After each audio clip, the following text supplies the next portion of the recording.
தெளிவா இருக்கிறாங்க. தமிழ்நாடு முழுவதும் நான் சுழன்று வருகிறேன். ஏற்கனவே எழுச்சி பயணத்துல இந்த பகுதிக்கு வந்துட்டு போனேன். அன்றையிலிருந்து இன்று வரை தமிழ்நாடு முழுவதும் சுற்றி சுற்றி வந்து மக்களை சந்தித்துக் கொண்டிருக்கின்ற ஸ்டாலின் அவர்களே, தமிழ்நாட்டு மக்களுடைய ஒரே குரல் மக்களோட ஆட்சி அகற்றப்பட வேண்டும் என்ற ஒரே குரல் தான் தமிழ்நாடு முழுவதும் ஒழிச்சிட்டு இருக்குது. மீண்டும் அதிமுக ஆட்சி தமிழகத்திலே மலர வேண்டும். நல்ல ஆட்சி அதிமுக தான் கொடுக்க முடியும்.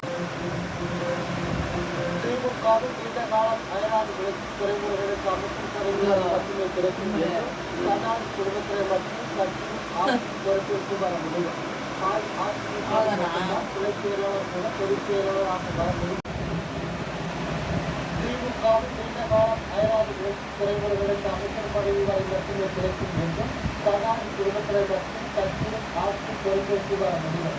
அதிமுகவில் மட்டும்தான் துறை செயலாளர் கூட பொதுச் செயலாளராக வர முடியும் என புரட்சி